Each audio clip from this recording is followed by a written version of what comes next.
গোপালগঞ্জের মুকসুদপুর উপজেলায় জাকের পার্টির সাংগঠনিক জনসভা অনুষ্ঠিত হয়েছে।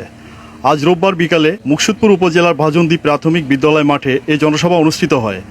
কেন্দ্রীয় জাকের পার্টির সভাপতি মোস্তফা আমির ফাইসাল মোজাদ্দিদি ঘোষিত সারা দেশব্যাপী প্রতিটি ওয়ার্ড, ইউনিয়ন ও থানা পর্যায়ে চলমান জনসভার অংশ হিসেবে এই জনসভার আয়োজন করেন জাকের পার্টির দিগনগর ইউনিয়ন শাখা।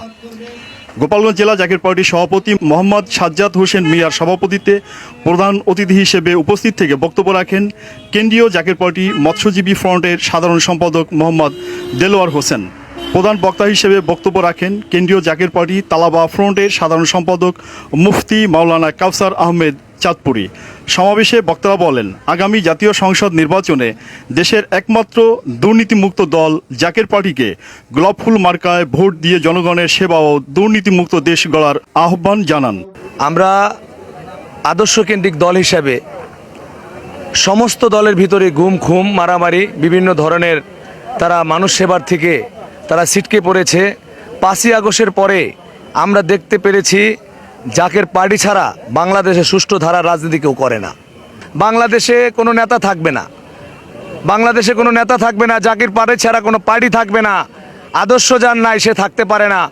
আমি মনোনয়ন প্রত্যাশী গোপালগঞ্জ একের থেকে, আপনারা আমার জন্য দোয়া করবেন। আমি জানি আমার এই এক আসনের মানুষদেরকে নিয়ে অবশ্যই যদি আমি মনোনয়ন পাই, আমি এক আসনের সমস্ত মানুষদের নিয়ে আমি এই দেশের সেবায় আমি নিবেদিত থাকব এবং আপনাদেরকে সাথে নিয়ে আমি আপনাদের পাশে থাকব এবং সব সময় রাত দিন 24 ঘন্টা জনগণের একজন সেবক হিসাবে, চাকর হিসাবে আমি এই 18 কোটি মানুষকে আমি দেখিয়ে দিতে চাই গোপালগঞ্জ এক আসন থেকে মানুষের আজকে যে দুর্ভোগ সৃষ্টি হয়েছে সেখান থেকে আমরা সুষ্ঠু ধারার রাজনীতি এনে আমরা প্রত্যেকটা মানুষের দ্বারে দ্বারে যেতে চাই এবং তাদের দুঃখ কষ্ট বেদনা আমরা দূর করতে চাই।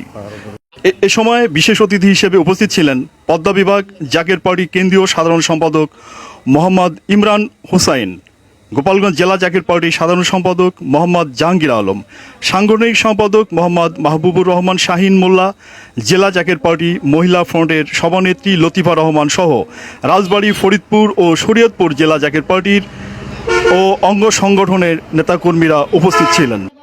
চৌধুরী হাসান মাহমুদ, এটিএন বাংলা, মুকসুদপুর, গোপালগঞ্জ।